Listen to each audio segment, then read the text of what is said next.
Who would you say was the most evil man in Nazi Germany? Well, obviously that dubious distinction has to go to Adolf Hitler, but a close second might have to go to this guy, Heinrich Himmler. Here's Himmler at Hitler's Berghof in Berchtesgaden. That other guy is Reinhard Heydrich, who was also a rather unpleasant fellow. Heinrich Himmler was the Reichsfuhrer of the SS and was the key figure responsible for developing and implementing what was called the quote-unquote final solution to the Jewish problem, which was the Nazi plan to murder all of Europe's Jews. It was Himmler's SS who was given authority over the concentration camp system, like the one we visited at Plaszow in episode 211 of History Traveler. This man was next level evil, and the way that he went out was probably too good for him, but more on that later.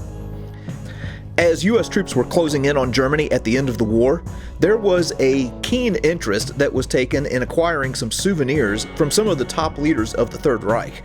And when the soldiers got into Himmler's house, well, they found a few things that would make one heck of a conversation piece when they got back home.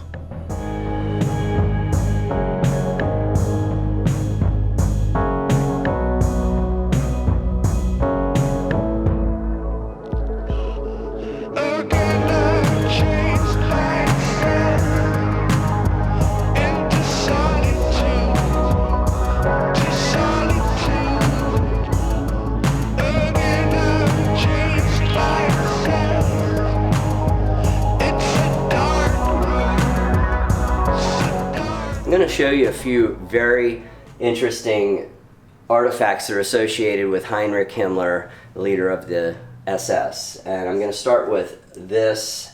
This leatherette cassette contains an autographed photograph of Heinrich Himmler, and it's in a silver frame with a German national eagle, Third Reich period, and it's signed to the mayor of Hamburg. And it's really unusual because most Himmler signed photos are smaller, and he didn't do a lot of big inscriptions like that, and it's probably the best one I've seen for quality.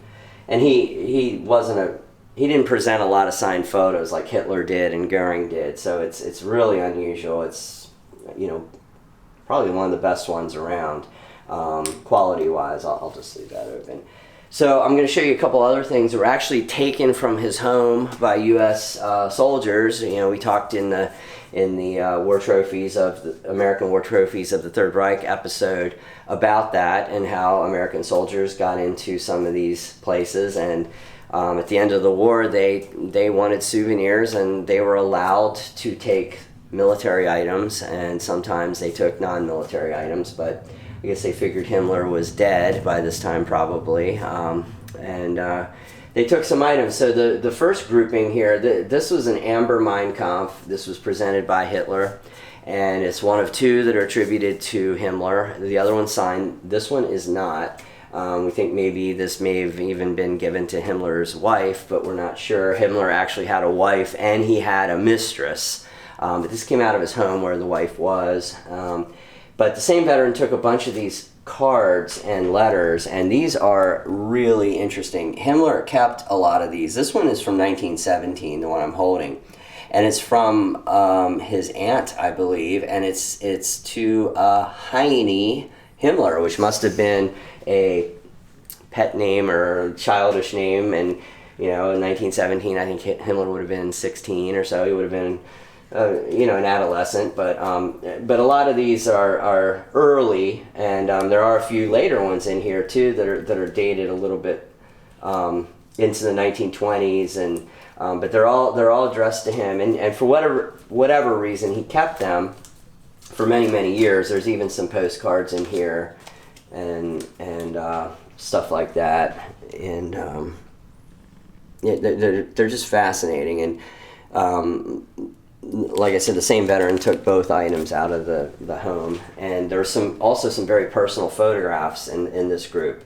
Here's Himmler at this man's wedding, it looks like, and he has his dress sword there, and or maybe he's giving away a bride. I'm not sure. It looks like that man's very old, are much older than the woman, but that's Heinrich Himmler standing there, and this was in with his personal photos, and it probably says exactly what it is, but I'm not able to translate that. But it was the veteran who took it actually showed it to his commanding officer. I guess when you captured photos like these, they had to go through a censor, so it says passed by Army examiner.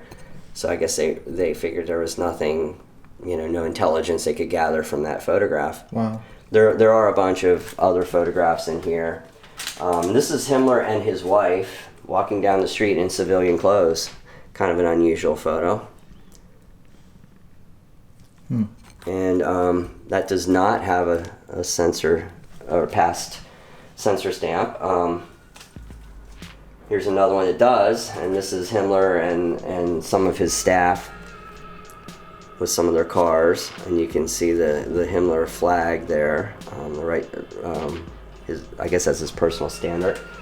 And there's a couple of other ones. They're pretty interesting. This is another one of him walking down the street, or is that the same? Yeah, this looks very similar to the one with his wife. He has the same kind of outfit on almost, and walking down the street. Looking a lot like that, the Nazi in Raiders of the Lost Ark, huh? The one that evaporated. That one has the stamp as well.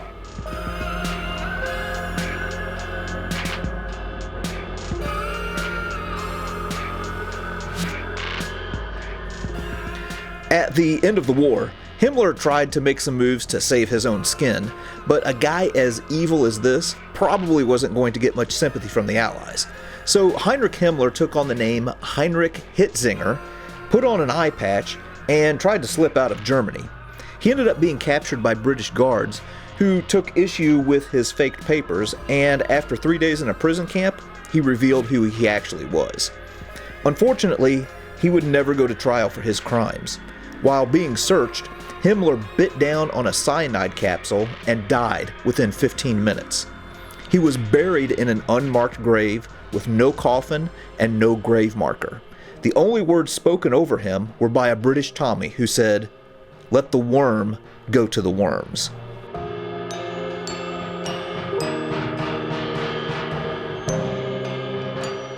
We're going to go up to this, and this is very interesting to me. This is Himmler's chair from his home, and it was actually created and mailed home by a U.S. soldier, and it has the design of some of the SS kind of symbolry, and it resembles this candle that was an SS item that was given to certain SS members, and it was kind of like, some people call them Yule candles, but they're the German pronunciation. I don't like doing German pronunciations because I'm very bad at them, but it's a Juliker, something like that, and it's they would put a candle in here, and you can see the resemblance of the spokes on here, the 6 spokes, and then the same thing up on this chair, and it kind of has a similar design. And so this is a metal chair. It was made by a company in Munich, and it's very Art Deco looking, I guess you'd say, and runic with the SS looking symbols on there. But the thing that always, and this was also found with another photo album that another collector that I know currently owns, and this veteran took these items from Himmler's house. But the thing is, what made him take a metal chair, which may be a lawn chair from the deck, I would think. But I mean, when he saw that, did he say, "My wife is gonna love this"? Or was he just recognizing the historical significance of Heinrich Himmler and the victory in Europe, and they wanted to remember that? It just is so fascinating to me what American soldiers brought home and the amounts of things that they brought home. And I'll tell you, this chair is one of the most unusual. All right, well, those are just a few of the things that some of the U.S. soldiers brought back that had once belonged to Heinrich Himmler, who arguably is one of the most evil men who ever lived. People might look at items like this and come away with, a couple of different impressions. Some people might look at it and say, dang, that is creepy as heck, and understandably so. And other people might look at it and say, hey, these are items that U.S. soldiers brought back.